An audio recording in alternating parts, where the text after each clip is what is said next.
صباح الخير على حضراتكم جميعا مشاهدينا في كل مكان. رهف الشامي بلوجر جديده طلعت علينا من امبارح لحد دلوقتي. قصتها يعني استنفرت كل محركات البحث. مين رهف الشامي وايه قصتها وايه حكايه البلوجر الجديده والخناقه اللي حاصله على السوشيال ميديا، خناقه ستات على شاب اسمه سامح طليق واحده تانية. رهف الشامي وقبلها هدير عاطف وقبلهم يعني عدد كبير من البلوجرز على السوشيال ميديا والتيك توكر واليوتيوبر اللي صدعونا ليل نهار بمشاكلهم وخناقاتهم، واتضح انه في عالم تاني موازي للعالم الحقيقي اللي احنا عايشينه ومشاكلنا وازماتنا. رهف الشامي كانت اخر تلك السلسله من الخناقات والازمات. كانت ازمتها ومشكلتها الكبيره جدا الضخمه جدا اللي توقف قدامها العالم ان هي وواحده تانية اسمها سلمى بيتخانقوا على شاب او على رجل كان متزوج من سلمى، وبحسب طبعا التويتات والبوستات المنشوره والستوريز ان سامح كان متجوز من سلمى فساب سلمى علشان يتجوز رهف.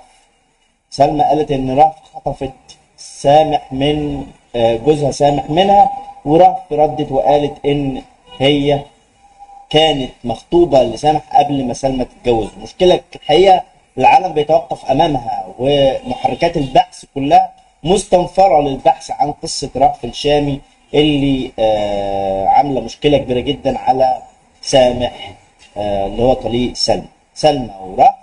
الاثنين بيتخانقوا والناس بتبحث عن القصه الكامله لرهف هو طليقها او خطيبها سامح وسلمى طليقه سامح. طيب القصه الثانيه، ومن عارف ممكن بعد شويه نلاقي ان جايز وربما يطلع رهف او خطيبها او طليقها او القصه كلها مختلقه لزياده الترند وزياده المتابعات وزياده الاشتراكات، وان دي اشتغاله من ضمن الاشتغالات اللي بتطلعها اليوتيوبرز والتيك توكر والبلوجرز لزياده المتابعين وزياده الترند جنون الشهره يعني.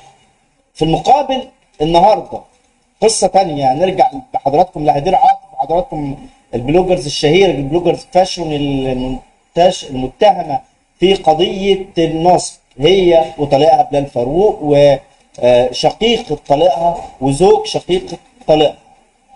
كلهم الاربعه متهمين بالنصب في قضايا، في 16 ضحيه نصب عليهم المتهمين في ملايين الجنيهات. ناس قالت 25 مليون جنيه وناس قالت 30 مليون جنيه.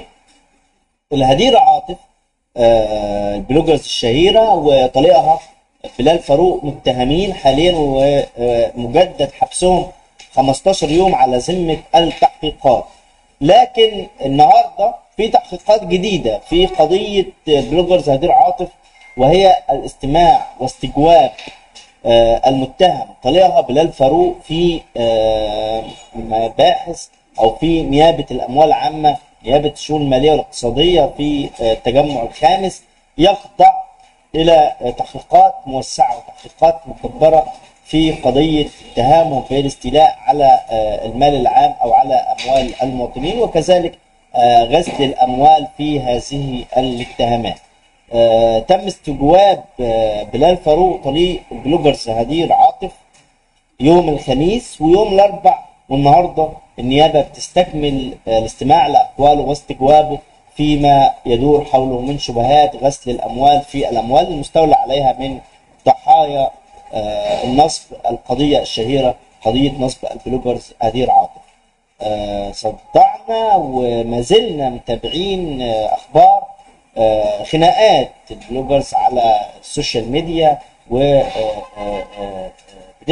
الحقيقه منها وفيها علشان خاطر نعرف ايه اللي بيحصل في العالم الموازي للعالم الحقيقي اللي احنا عايشين فيه ده. اعزائي متابعي القاهره 24 تابعونا عشان تعرفوا كل جديد. شكرا، طبتم وطبعا السلام عليكم.